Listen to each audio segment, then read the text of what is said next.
الحمد لله رب العالمين والصلاة والسلام على سيد الأنبياء والمرسلين أما بعد فأعوذ بالله من الشيطان الرجيم بسم الله الرحمن الرحيم لقد كان لكم في رسول الله أسوة حسنة آمنت بالله صدق الله مولانا العظيم وصدق رسوله النبي الأمين الكريم ونحن على ذلك لمن الشاهدين والشاكرين والحمد لله رب العالمين غوث اعظم بمن بے سرو ساما مدد قبلہ دی مدد کعبہ ایما مدد قادریم نعرہ یا غوث اعظم می زنم دمز شیخ احمد رضا خاں قطب عالم می زنم سرورہ شاہ کریمہ دستگیرہ اشرفہ حرمت روح پیمبر ایک نظر کن سوء ما۔ شاعر اسلام کہتا ہے مدینے میں درودوں کا جو تحفہ بھیج دیتا ہے،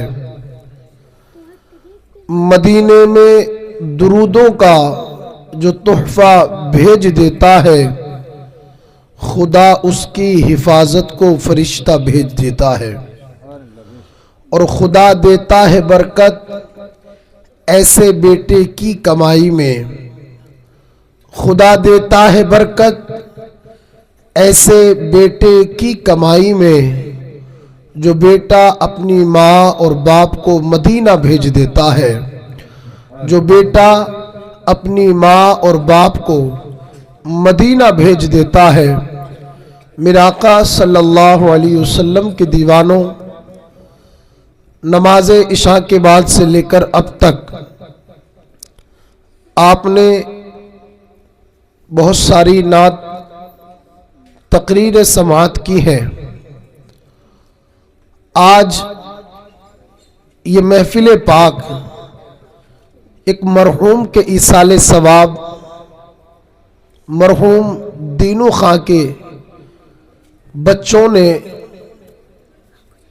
ان کے ایصال ثواب کے لیے محفل رچائی اور بسائی ہے۔ دعا کرتے ہیں اللہ رب العزت مرحوم کو غریق رحمت فرمائے اور ان کی قبر کو تا حد نظر کشادہ و فراغ فرمائے۔ آج کی اس محفل میں چند باتیں مجھے آپ سے کرنی ہے، بہت کم مختصر وقت میں آپ کا لوں گا۔ ابھی تقریباً 10:30 ہونے والے ہیں، تو آپ یہ محسوس نہ کریں کہ ایک بہت لمبا وقت لیا جائے گا۔ پوری رات، ہر رات آپ کی ہے، یہ بڑا کرم ہے رب کا کہ رب نے اس رات کو ہمیں دے کر ہمیں اپنے ذکر سننے کی توفیق عطا فرمائی، ورنہ چوراہوں پر بیٹھ کر، دکانوں پر بیٹھ کر ہم 12 بجے سے پہلے تو سونے کا نام ہی نہیں لیتے، لیکن جب محفلیں منعقد ہوتی ہیں تو ہمیں نیند بھی آ جاتی ہے۔ بات یہ آپ کی غلطی نہیں ہے، اللہ کے ذکر میں یہ تاثیر ہے کہ جس کو سننے کے بعد آدمی کا دل اطمینان ہو جاتا ہے، آدمی کے دل کو سکون مل جاتا ہے۔ نیند انسان کو کب نہیں آتی؟ تب نیند نہیں آتی جب دل بے چین ہوتا ہے، جب دل میں خیالات آتے ہیں، جب دماغ کے اوپر وزن ہوتا ہے۔ لیکن خدا کے ذکر کی یہ تاثیر ہے، اللہ کے ذکر کی یہ طاقت ہے کہ بندہ جب اللہ کے ذکر کو سنتا ہے تو اس کا دل و دماغ بالکل پرسکون ہو جاتے ہیں، پھر آدمی آگوش نیند میں چلا جاتا ہے، پھر انسان بیٹھے بیٹھے بھی سونے لگتا ہے۔ آپ دیکھتے ہوں گے جمعہ کے وقت جب امام صاحب خطبہ کے لیے بیٹھتے ہیں تو بہت سارے لوگ اسی وقت سو جاتے ہیں. بات یہ نہیں ہے کہ وہ کیوں سو رہے ہیں، وہ اس لیے سو رہے ہیں کہ اللہ کے گھر میں ان کے دل کو سکون مل چکا ہے. چند منٹ میں انشاءاللہ میں نے ایک آیت کریمہ پڑھی. اللہ قرآن میں کہتا ہے لَقَدْ كَانَ لَكُمْ فِي رَسُولِ اللَّهِ أُسْوَةٌ حَسَنَةٌ. تمہارے لیے بہترین زندگی، اگر نمونہ ہے کسی کی زندگی جو بہترین ہے، وہ نبی کی زندگی ہے. حضور علیہ السلام کی زندگی تمہارے لیے نمونہ ہے. آج اگر ہم اپنے سماج پر ایک نظر ڈالیں اور ایک ایک برائی کا ذکر کیا جائے تو 10 منٹ کے اندر وہ تمام برائیاں بیان نہیں ہو سکتی، بلکہ ہر برائی پر اچھے خطبہ ایک دو 3 گھنٹے بیان کر سکتے ہیں. اس لیے کہ وہ بیماری ہی ایسی ہے. آپ دیکھیں آج معاشرے کے اندر جہاں ضرورت یہ تھی کہ مصطفیٰ کے مشن پر عمل کیا جائے، حضور کی سنتوں کو زندہ کیا جائے، مصطفیٰ کے طور و طریقے کو پھیلایا جائے، اگر کسی کو فالو کرنا ہے تو وہ نبی کی زندگی کو فالو کرے. آپ دیکھیں حضور کا بچپن تو لاجواب، حضور کی جوانی تو لاجواب، حضور علیہ السلام کی 63 سالہ زندگی لاجواب. ہر لمحہ ہر قدم پر حضور علیہ السلام کی زندگی کو اگر آپ اور ہم پڑھیں گے تو یہ بات اچھی طریقے سے پتا چلے گی کہ میرے آقا کی زندگی بے مثال ہے. اس لیے کو تو اعلیٰ حضرت عظیم البرکت مجدد و دین و ملت نے کہا تھا سارے اچھوں سے اچھا سمجھیے جسے ہے اس اچھے سے اچھا ہمارا نبی، سارے اونچوں سے اونچا سمجھیے جسے ہے اس اونچے سے اونچا ہمارا نبی. کون دیتا ہے دینے کو، منہ چاہیے دینے والا ہے سچا ہمارا نبی.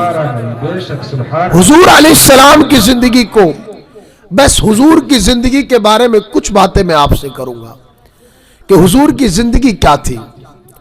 کیا ہم حضور کی زندگی پر عمل کر رہے ہیں؟ کیا ہماری زندگیوں میں حضور کی سنتیں موجود ہیں؟ کیا ہمارے اٹھنے بیٹھنے کھانے پینے میں نبی کریم صلی اللہ علیہ وسلم کی سنتوں کے مطابق ہے؟ تو اگر انسان صحیح معنی میں اپنے آپ کو مومن کامل بنا لے، ایمان والا بنا لے، جس کے دل میں ایمان مضبوط ہوگا، خدا کی قسم وہ حضور کی سنت کو کبھی اپنے پیروں کے نیچے نہیں روندے گا، بلکہ اس حدیث پر عمل کرے گا کہ میرے آقا نے فرمایا من تمسک بسنت عند فساد الامہ، اگر کوئی میرا امتی اس وقت میری سنت پر عمل کرے جب لوگ فتنے میں شریک ہو، جب لوگ فتنہ و فساد میں مبتلا ہو، تو اللہ رب العزت میری ایک سنت پر عمل کرنے کی وجہ سے اسے 100 شہیدوں کا ثواب عطا فرمائے گا. آج کے دور میں ایمان پر جتنے حملے ہو رہے ہیں یہ ہم سے ڈھکا چھپا نہیں ہے. جگہ جگہ ہمارے ایمان پر ڈاکہ ڈالا جا رہا ہے اور ہم چند منٹ میں بہکنے کے لیے تیار ہیں، اس لیے کہ ہم نے حضور کی سیرت کو نہیں پڑھا، ہم نے علماء سے حضور کی سنت کو نہیں سیکھا. جو قوم نبی کی سنت پر عمل کرتی تھی بدر کے میدان میں صرف 313 تھے، اللہ رب العزت نے انہیں 1000 لشکر پر فتح یابی عطا فرمائی اور بدر والوں سے اللہ نے کہا اے بدر والوں اللہ کی مدد تمہارے ساتھ ہے، اس لیے کہ جو مصطفیٰ کی سنتوں کو زندہ کرتے ہیں اللہ تعالیٰ ان کے ہر حال میں مدد عطا فرماتا ہے. صحابہ کہتے ہیں اللہ رب العزت نے 5000 فرشتے ہماری مدد کے لیے اتارے. حضرت عبداللہ ابن عباس بیان کرتے کہ بدر کے میدان میں اللہ نے مسلمانوں کی ایسی فتح یابی دی اور عزت سے نوازا. عزت کیوں دی؟ صحابہ کہتے ہمیں ایسا لگتا تھا کہ ہمارے ساتھ کوئی لڑ رہا ہے، حضور سے فرمایا گیا آقا آج ہمارے ساتھ کون تھے؟ گے. حضور نے فرمایا کیا تمہیں نہیں پتا اللہ نے 5000 فرشتے تمہارے ساتھ لڑنے کے لیے بھیج دیے تھے. یہ کیوں بھیجے گئے؟ اللہ کی مدد کیوں ہوئی اور ہمیں وہ مدد کیوں نہیں پہنچتی؟ آج ہمارے اوپر وہ مدد کیوں نہیں آتی؟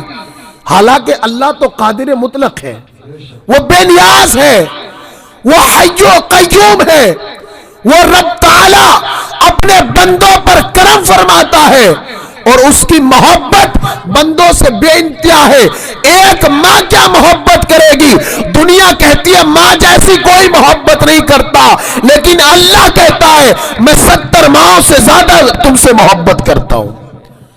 اللہ کی محبت کی کیا بات ہے؟ اور صحابہ 313 تھے، اللہ نے عزتوں سے نواز دیا، کامیابی ان کے قدم چومتی تھی. آج ہمارے قدم کامیابی کیوں نہیں چومتی؟ اس لیے کہ جب آپ تاریخ پڑھیں گے آپ کو پتا چلے گا اسلام جب پڑھا جائے. ہم نے تو آج کبھی عالم کے پاس بیٹھنے کی زحمت نہیں کی، کسی حافظ کے پاس ہم بیٹھ کر دین کی بات نہیں سیکھنے کو تیار. حضرت بیت المقدس جب فتح ہو رہا تھا، عمر بن خطاب کا دور تھا. حضرت عمر بن خطاب بادشاہ وقت تھے، تو بیت المقدس کی چابیاں عیسائیوں کے ہاتھ میں تھی. صحابہ کرام نے گھیراؤ کیا. جب دیکھا کہ 4-5 دن گزر گئے، انہوں نے کہا بھائی سن، ہم یہ چابیاں ہر کسی کے ہاتھ میں نہیں دیں گے. حضرت عبید بن جراح موجود تھے، حضرت سعد بن ابی وقاص موجود تھے. کہا ہم تمہیں یہ چابیاں نہیں دیں گے، ہم چابیاں انہیں دیں گے جس میں توریت کا ذکر موجود ہے، توریت کے اندر جن کا ذکر ہے. تو انہوں نے کہا، ان کا حلیہ بیان کیا گیا.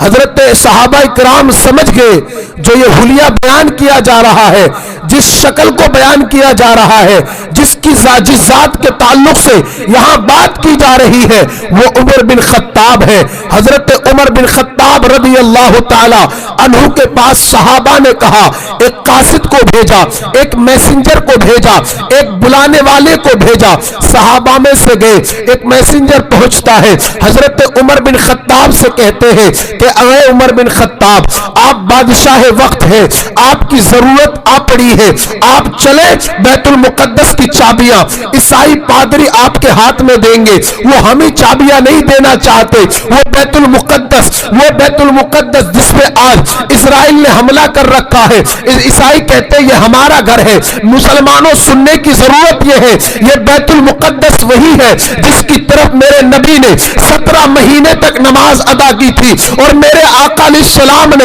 اس کی طرف 17 مہینے نماز پڑھی ہے. یہ بیت المقدس تمام نبیوں کا قبلہ رہا ہے. یہ وہی بیت المقدس ہے جس کی طرف حضرت ابراہیم نے نماز ادا کی ہے. یہ وہی بیت المقدس ہے جس کی طرف حضرت یوسف علیہ السلام نے نماز ادا کی ہے. یہ وہی بیت المقدس ہے جس کی طرف حضرت موسیٰ نے نماز ادا کی ہے. یہ وہی بیت المقدس ہے جس کے اندر میرے آقا نے معراج کی رات تمام نبیوں کی جماعت کرائی تھی. حضور امام بنے تھے، تمام نبی، تمام انبیاء کرام میرے آقا کے پیچھے کھڑے ہو کر مقتدی بن کر کھڑے تھے.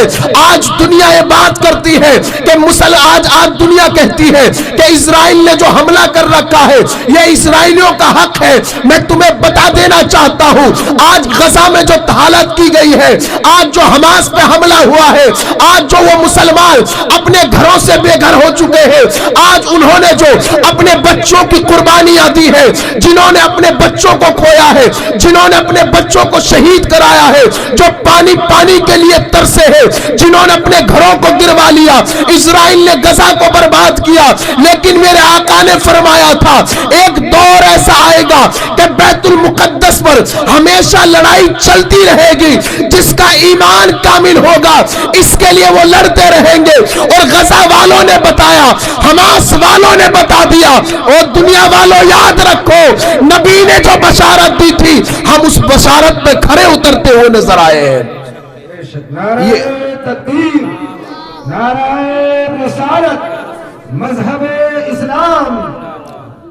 یہ وہی بیت المقدس ہے جس کی طرف میرے آقا نے کتنے مہینے تک, 17 مہینے نماز ادا کی.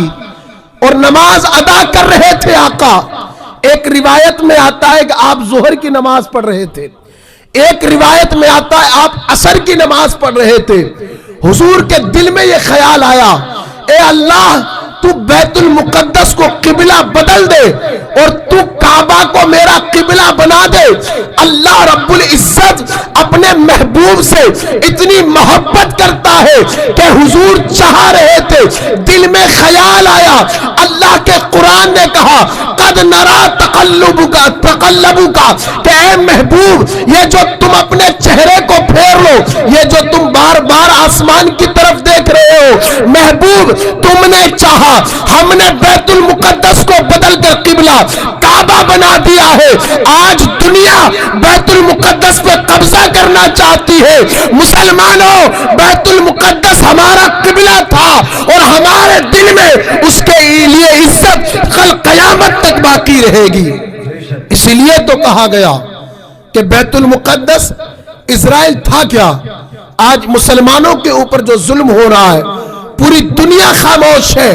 کوئی ایک لب کھولنے کو تیار نہیں, کوئی ایک لفظ بولنے کو تیار نہیں.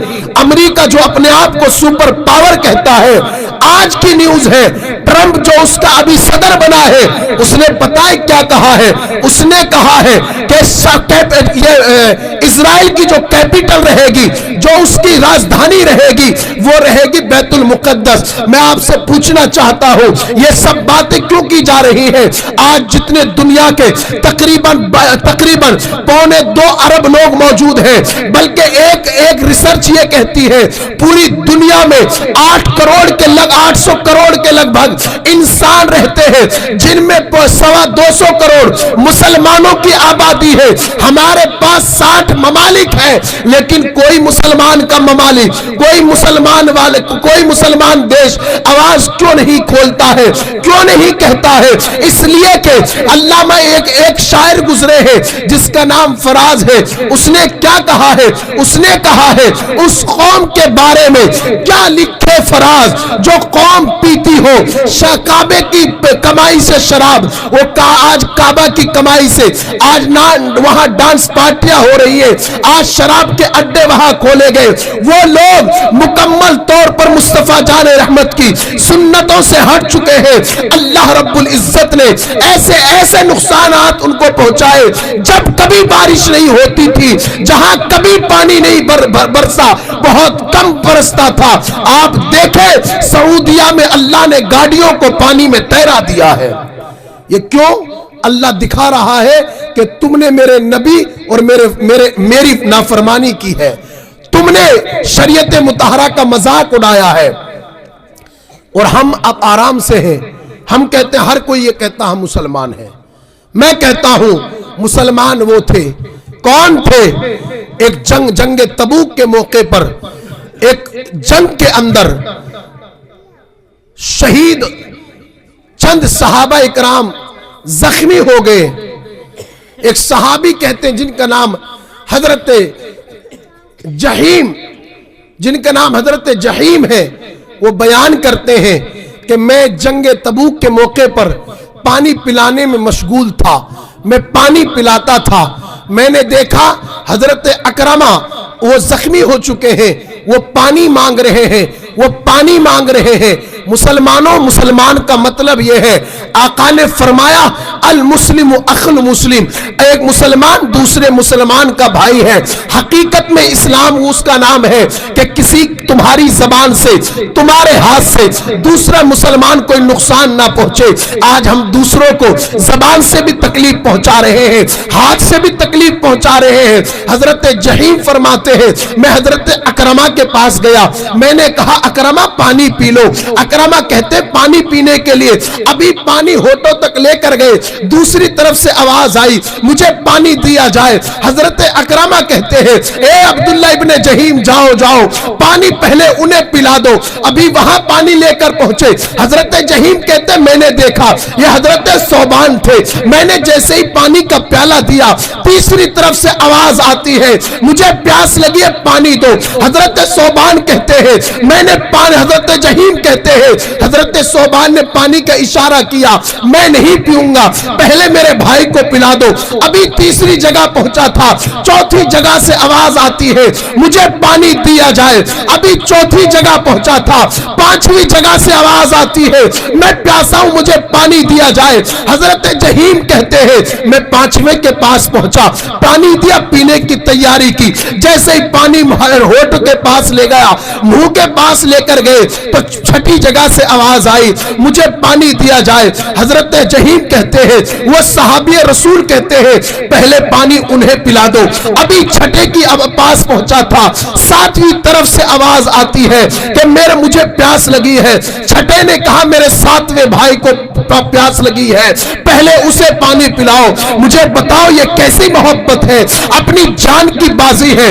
پتہ ہے اگر پانی نہیں ملا تو شہید کر دیے جائیں گے، پتہ ہے پانی نہیں ملا تو مر جائیں گے، لیکن انہوں نے مرنا گوارا کیا، اپنے بھائی کا فرض نبھانا، اپنے بھائی کا فرض نبھایا اور دنیا کو یہ پیغام دیا تم چاہے کسی بھی پوزیشن میں ہو اور کسی بھی جگہ ہو، اگر تمہارا بھائی مصیبت میں ہے پہلے اس کی ہیلپ اور اس کی مدد کر دو۔ ہے یہ ہمارے پاس، ہے ہمارے پاس یہ صحابہ نے دکھایا اور پریکٹیکل کر کے دکھایا۔ پڑھنے کی بات نہیں ہے، صرف تھیوری کی بات نہیں ہے، پریکٹیکل کی بات ہے۔ غزوہ تبوک میں یہ بات آئی اور تمام صحابہ ایک کے بعد دیگر شہید ہو گئے صرف پیاس کی وجہ سے۔ جب اتنی ہمدردی تھی مسلمانوں پر، ایک دوسرے کے درمیان اتنا پیار تھا تو خدا کی قسم عزتیں ہماری اونچی ہو گئی تھی، ہمارے سر بلند تھے۔ آج ہم جو روندے ہو جا رہے ہیں، ہمارے اوپر جو پریشانیاں ہیں، یہ ہمارے اپنے کرتوت ہے، یہ ہمارے اپنی کمائی ہوئی، ہماری کمائی ہے جو ہم نے کالے کام کر رکھے۔ اللہ دکھا رہا ہے آج ہر کوئی کسی کو دیکھ کر چڑ رہا ہے، کوئی کسی کو دیکھ کر چڑ رہا ہے، کسی کے مال کو دیکھ کر کوئی چڑ رہا ہے، کسی کے مکان کو دیکھ کر کوئی چڑ رہا ہے، کوئی کسی کے بچے کو دیکھ کر چڑ رہا ہے۔ یاد رکھنا جسے اللہ دینے پہ آتا ہے اسے بے شمار دیتا ہے۔ اگر رب نے کسی کو دیا ہے تو یہ دعا کرو اے اللہ تو نے فلاں کو بھی دیا ہے، اللہ مجھے بھی دے دے۔ اے اللہ تیرے خزانے میں کمی نہیں ہے، میرے اللہ تو مجھے بھی دے دے۔ اس لیے کہ جب بندہ دوسروں کے حق میں اچھا سوچتا ہے پھر اللہ تعالیٰ اپنی رحمتوں کے دروازے اس پہ کھول دیتا ہے۔ اس لیے زندگیوں کے اندر یہ اصول بنائیے کہ ہماری زندگی مصطفیٰ کی زندگی کے مطابق گزرے گی۔ میری بات آپ کو سمجھ میں آ رہی ہے؟ حضور علیہ السلام، بیٹی تھوڑی دیر چپ ہو جاؤ، تھوڑی دیر، کوئی بات تھوڑی دیر بیٹا، بس تھوڑی دیر، اچھی نہیں کہہ رہا کیا میں؟ درود شریف اللہم صلی علی سیدنا شفعنا مولانا محمد معدن الجود والکرم، صلاۃ و سلام علیک یا رسول۔ اللہ تعالیٰ قرآن میں کیا کہتا ہے؟ تمہارے لیے بہترین نمونہ اگر کسی کی زندگی ہے تو کس کی زندگی ہے؟ بولے تھوڑا سا، نبی کی زندگی۔ نبی کو اپنا آئیڈل بنائیں، نبی کو فالو کریں، اور یاد رکھیں دوستو اللہ نے تمہیں اور ہمیں ایسا نبی دیا ہے جو سید المعصومین ہے، جن سے کوئی خطا نہیں ہو سکتی، جو انسان کامل ہے۔ ہم اور آپ سے خطا ہو سکتی ہے لیکن اللہ نے اپنے نبیوں کو گناہوں سے، خطاؤں سے پاک رکھا ہے، اس لیے کہ اللہ رب العزت نے نبی کو انسان کامل بنا کر بھیجا۔ اور ان کی زندگی کو. اس لیے تو کہا جاتا تھا حضور نے ابھی اعلان نبوت نہیں کیا, حضور کو کوئی صادق کہہ رہا ہے, کوئی امین کہہ رہا ہے, کوئی سچا کہہ رہا ہے, کوئی ایماندار کہہ رہا ہے. کیوں؟ اس لیے کہ نبی نے دنیا والوں کو دکھایا کوئی بھی صورت ہو, کیسی بھی تکلیف آ جائے, دین کے اندر صرف 3 جگہ جھوٹ بولنا جائز ہے, باقی ہر جگہ جھوٹ بولنا حرام ہے. پتہ ہے 3 جگہ کون سی ہے؟ کہاں کہاں جھوٹ بول سکتا آدمی؟ پہلی جگہ, انسان اگر جھوٹ بولنا چاہے, اگر کوئی معاملہ میاں بیوی کے درمیان ہو گیا, بیوی کو راضی کرنے کے لیے جھوٹ بولنا جائز ہے. یہ میں نہیں کہہ رہا, یہ حضور نے فرمایا ہے, اور حضور وہی کہتے ہیں. اللہ کا قرآن کہتا وما ينطق عن الهوى ان هو الا وحی یوحى. میرا محبوب وہی کہتا ہے جو ہم ان سے کہلواتے, وہی کرتے ہیں. اگر میاں بیوی کے درمیان کوئی ناراضگی ہو تو شوہر اپنی بیوی سے جھوٹ بول کر اسے راضی کر سکتا ہے. آپ کہیں گے دین کے اندر جھوٹ کی گنجائش کہاں ہے؟ یہ ایک عقل میں آنے والی بات ہے, تو میں اس کو حدیث کو تھوڑی سی پھیلا دوں تاکہ دماغ میں آئے ہوئے سوالات ختم ہو جائیں. پہلی بات تو یہ ہے, یہ اسلام کی خوبصورتی ہے, یہ حضور علیہ السلام کی حکمت عملی ہے.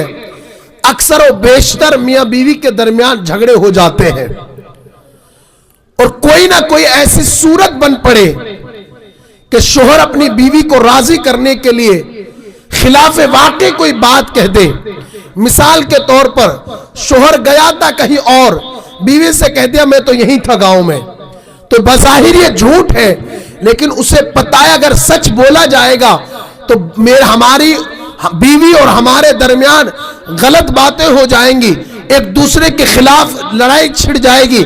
اس لیے آقا نے فرمایا, اس لیے کہ معاشرے کا اگر دار و مدار کوئی ہے تو وہ میاں اور بیوی ہے. اسی لیے شریعت نے رکھا کہ اگر کوئی کسی کا شوہر چل بسے تو شوہر کے انتقال کے بعد بیوی کے اوپر یہ ضروری اور واجب ہے کہ اللہ کا قرآن کہتا ہے جس کا شوہر گزر جائے اسے 4 مہینے 10 دن تک اپنے شوہر کے سوگ کے لیے تمام تر جتنی بھی زینت کی چیزیں ہیں وہ تمام چیزیں چھوڑ دینی ہے. اور آپ کو ایک بات بتاؤں, اللہ رب العزت نے مرد کا مقام اونچا کیا ہے. اللہ کا قرآن کہتا الرجالون قوامون علی النساء. کیا کہا قرآن نے؟ الرجال قوامون علی النساء, کہ اللہ نے مردوں کو حاکم بنایا عورتوں کے اوپر. اس لیے آقا نے فرمایا جو عورت مرد کے پیر دبائے گی 70 تولہ سونا صدقہ کرنے کا اللہ ثواب عطا فرمائے گا. جو عورت مرد کے کپڑے دھوئے گی آقا نے فرمایا اللہ تعالیٰ اسے 2000 نفل پڑھنے کا ثواب عطا فرمائے گا. یہ حضور نے فرمایا ہے. لیکن میں مردوں سے بھی یہاں ایک بات کہنا چاہتا ہوں کہ تم اپنی بیویوں کی پیر کی جوتی مت سمجھو. وہ گھر چھوڑ کر تمہارے پیچھے آئی ہیں, ان کی عزت و تکریم یہ ہمارے لیے ضروری ہے.